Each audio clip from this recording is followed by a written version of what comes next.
4 மணி செய்திகளுக்கு வரவேற்பது நான் நந்தா. முதலில் இந்த நேரத்திற்கான தலைப்புச் செய்திகளை பார்க்கலாம்.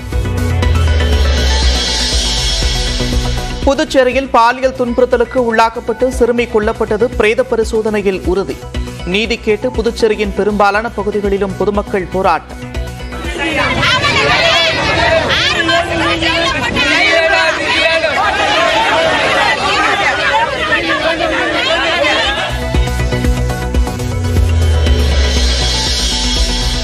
சிறுமியின் தந்தையை அழைத்து பேசினார் முதலமைச்சர் ரங்கசாமி. குடும்பத்திற்கு 20 லட்சம் ரூபாய் நிவாரணம் வழங்கப்படும் என்றும் அறிவிப்பு.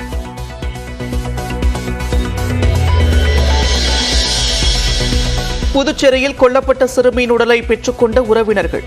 குற்றவாளிகளுக்கு உரிய தண்டனை பெற்றுத்தரப்படும் என்று காவல்துறை உறுதியளித்த நிலையில் முடிவு.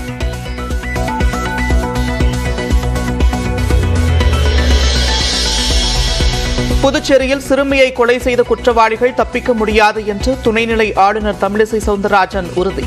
கடும் தண்டனை பெற்றுத்தர நடவடிக்கை என்றும் நியூஸ் 18க்கு பேட்டி.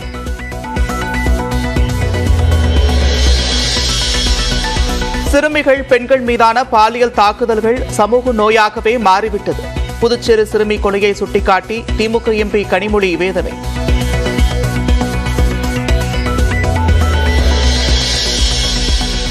அமைச்சர்கள் பொறுப்புகளை உணர்ந்து செயல்பட வேண்டும் என்று சனாதன பேச்சு விவகாரத்தில் உயர்நீதிமன்றம் கருத்து. உதயநிதி, சேகர்பாபு ஆகியோரை பதவி நீக்கம் செய்ய வேண்டியதில்லை என்று கூறி வழக்கை முடித்து வைத்தனர். இந்து சமய அறநிலைத்துறை அமைச்சராக இருந்து கொண்டு சனாதனம் குறித்த நிகழ்ச்சியில் சேகர்பாபு பேசியிருக்கக்கூடாது. சென்னை உயர்நீதிமன்ற நீதிபதி அனிதா சுமந்த் கருத்து.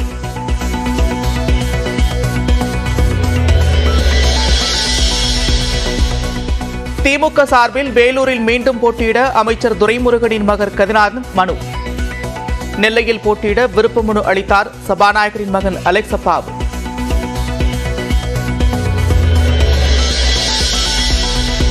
நாளை காலை 10 மணிக்கு மதிமுகவின் நிர்வாக குழு ஆலோசனை. திமுகவுடனான தொகுதி பங்கீட்டில் இழுபறி நீடிக்கும் நிலையில் நிர்வாகிகளுக்கு வைகோ அழைப்பு.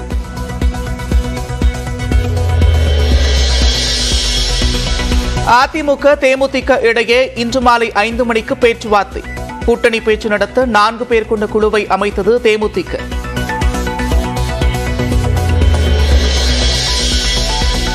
அதிமுக கூட்டணியில் இணைந்தது அகில இந்திய ஃபார்வர்ட் பிளாக் கட்சி. எடப்பாடி பழனிசாமியுடன் ஃபார்வர்ட் பிளாக் மாநில பொதுச் செயலாளர் கதிரவன் சந்திப்பு.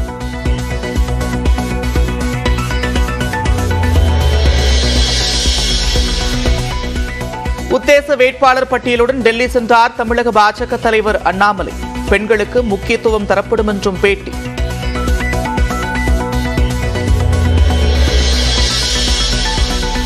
தேர்தலில் பாஜகவுடன் கூட்டணி என சமத்துவ மக்கள் கட்சியின் தலைவர் சரத்குமார் அறிவிப்பு. 2 கட்ட பேச்சுவார்த்தை சுமூகமாக நடைபெற்றதாகவும் விளக்கம்.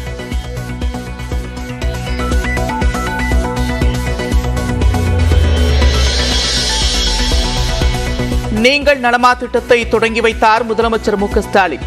பல்வேறு திட்டங்களின் பயனாளிகளுடன் உரையாடினார்.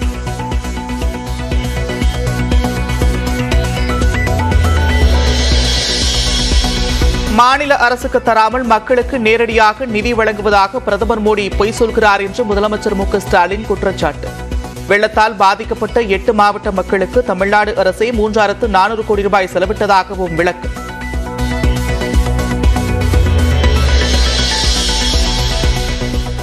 வாழ்வாதாரமே கேள்விக்குறியாகிவிட்ட நிலையில் ஆட்சியில் மக்கள் நலமாக இல்லை.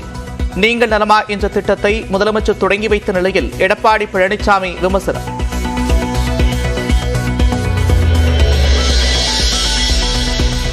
முன்னூறு மக்களவை தொகுதிகளுக்கான காங்கிரசின் முதற்கட்ட வேட்பாளர் பட்டியல் தயார். இந்த வாரம் வெளியாக வாய்ப்புள்ளதாக நியூஸ் 18 தமிழ்நாடு தொலைக்காட்சியின் வணக்கம் தமிழ்நாடு நிகழ்ச்சியில் காங்கிரஸ் மூத்த தலைவர் நாராயணசாமி தகவல்.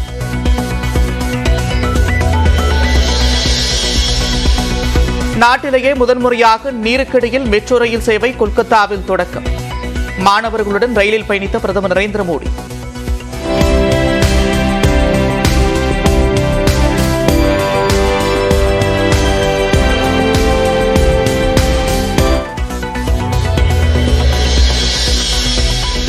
முன்னாள் அமைச்சர் செந்தில் பாலாஜியின் நீதிமன்ற காவல் 24வது முறையாக நீட்டிப்பு.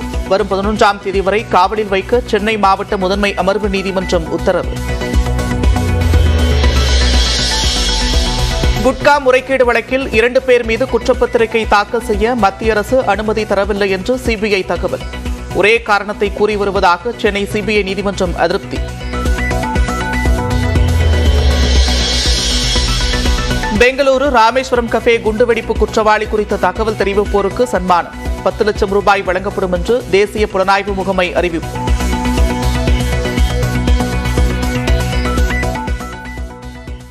புதுச்சேரியில் வீட்டின் அருகே சாக்கடையில் சடலமாக மீட்கப்பட்ட சிறுமி பாலியல் வன்கொடுமைக்கு உள்ளாக்கப்பட்டு கொலை செய்யப்பட்டது உடற்கூறாய்வில் தெரிய வந்திருக்கிறது. புதுச்சேரியில் சோலை நகரைச் சேர்ந்த 9 வயது சிறுமி கடந்த 2ஆம் தேதி காணாமல் போனார்.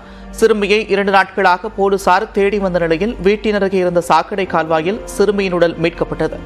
சாக்கடையில் கிடந்த மூட்டையில் கை கால்கள் கட்டப்பட்ட நிலையில் சிறுமியின் உடல் கிடந்தது பெரும் பரபரப்பை ஏற்படுத்தியது.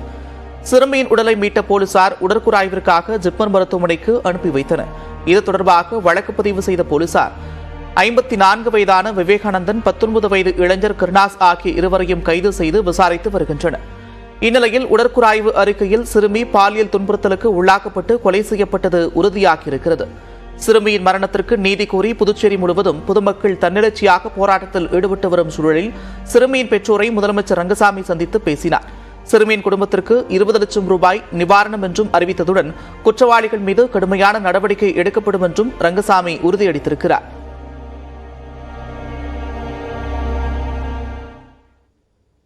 புதுச்சேரியில் சிறுமி கொலையை கண்டித்து பொதுமக்கள் போராட்டத்தில் ஈடுபட்டிருக்கின்றனர். பாலியல் தொல்லைக்கு ஆளான 9 வயது சிறுமியின் மரணத்திற்கு நீதி கேட்டு புதுச்சேரி கடற்கரை காந்தி சிலை அருகே ஏராளமானோர் கருப்பு உடை அணிந்து போராட்டம் நடத்தினர். போதைப் பொருட்கள் எளிதாக கிடைப்பதால் தான் குற்ற சம்பவங்கள் அதிகரித்திருப்பதாக போராட்டத்தில் ஈடுபட்டவர்கள் குற்றம் சாட்டி முழக்கங்களை எழுப்பினர். காந்தி சிலை அருகே போராட்டம் நடத்தியவர்களை கட்டுப்படுத்த முடியாமல் காவல்துறையினர் திணறினர்.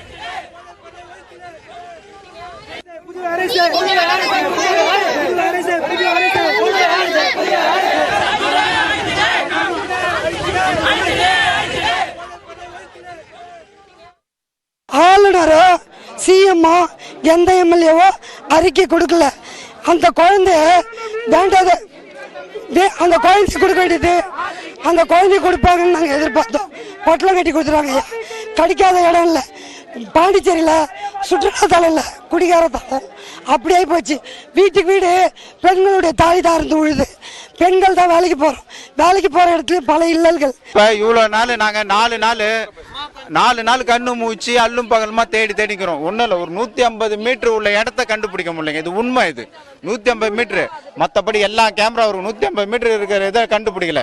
இது கூட எனக்கு சொல்லுதில்லை, எனக்கு தவறாயிடும். ஆனால் அங்கே ஒரு ஆள் சொல்லி தான் போய் காவல்துறையே போய் பார்த்தாங்க.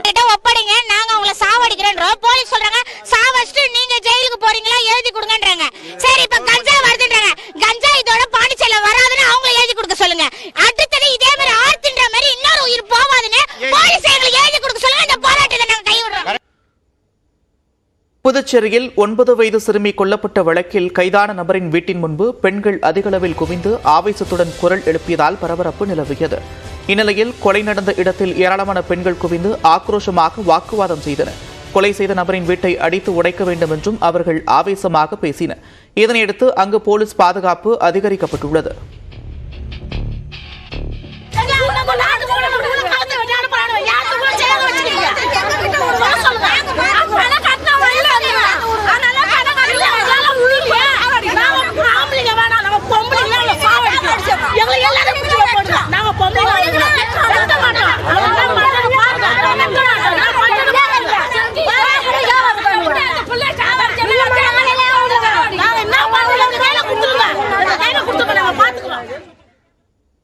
புதுச்சேரி சிறுமி கொலை வழக்கில் வதந்திகள் மூலம் பதற்றத்தை உண்டாக்க சிலர் முயற்சிப்பதாக காவல் ஆய்வாளர் தனசெல்வம் எச்சரித்திருக்கிறார்.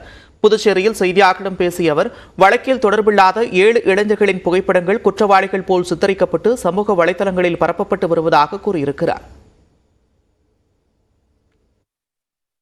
விசாரணை நடுவில் சம்பந்தம் இல்லாமல் இந்த சமூக வலைதளத்தில் 7 பேரை கைது செஞ்சான்னு சொல்லிட்டு இந்த வழக்கு சம்பந்தம் இல்லாத பேரை அதை ஃபோட்டோ போட்டு சமூக வலைதளத்தில் பரப்பி ஒரு மக்களிடத்தில் வந்து பெரிய பதட்டத்தை உண்டாக்கிட்டு இருக்காங்க. அவங்க சம்மந்தம் இந்த கேஸில் வழக்கு சம்மந்தம் கிடையாது. அவங்க ஏன் இதில் யார் பண்ணுறது தெரியல. இந்த கேஸை வந்து டிவைட் பண்ணுறதுக்கு இது ஒரு உண்மையான அக்யூஸ்ட், இதனால் வந்து தப்பிக்கிறதுக்கு வாய்ப்பு இருக்குது. அதனால் மக்கள் வந்து தேவையில்லாத செய்தியை கேட்டு அதை ஸ்டேட்டஸ் வச்சுக்கின்னு பொய்யான செய்தி, அதனால் அவங்களுக்கும் பாதிப்பு உண்டு. ஏன்னா அவங்கெல்லாம் சின்ன வயசு பசங்க எல்லாருமே, அந்த ஃபோட்டோவில் இருக்கிறவங்களாம். புதுச்சேரியில் 9 வயது சிறுமியை கொன்றவர்கள் சட்டத்தின் பிடியிலிருந்து தப்ப முடியாது என்று துணைநிலை ஆளுநர் தமிழிசை சவுந்தரராஜன் தெரிவித்திருக்கிறார். நியூஸ் 18க்கு தொலைபேசி வாயிலாக பேட்டியளித்தவர் இவ்வழக்கில் தீவிரமான நடவடிக்கை எடுக்கப்பட்டு வருவதாக கூறியுள்ளார். எல்லா விதத்திலும் பொதுமக்கள் என்ன நினைக்கிறார்களோ அதே வகையில தான் தீவிரமாக நடவடிக்கைகள் எடுக்கப்பட்டு வருகிறது. என்னை பொறுத்த வரைக்கும் குற்றவாளிகள் எந்த விதத்திலும் தப்பித்து விட முடியாது. மிக கடுமையாக தண்டிக்கப்பட வேண்டியவர்கள். அந்த குடும்பத்திற்கு ஆதரவாக இருக்க வேண்டும். அந்த குடும்பத்தோடு நான் இருக்கிறேன், உணர்வோடு இருக்கிறேன். சிறுமி கொலை வழக்கில் குற்றவாளிகளுக்கு கடுமையான தண்டனை பெற்றுத்தர நடவடிக்கை எடுக்கப்படும் என்று புதுச்சேரி உள்துறை அமைச்சர் நமச்சிவாயம் தெரிவித்திருக்கிறார். கஞ்சா புழக்கத்தை கட்டுப்படுத்த புதுச்சேரி அரசு தவறியதாக எழும் குற்றச்சாட்டுகளுக்கு அவர் மறுப்பு தெரிவித்துள்ளார். அந்த குற்ற செயலில் ஈடுபட்ட அத்தனை பேருக்கும் கடுமையான தண்டனைகள் வழங்குவதற்கான அனைத்து நடவடிக்கைகளும் இந்த அரசாங்கம் தொடர்ந்து எடுக்கும்.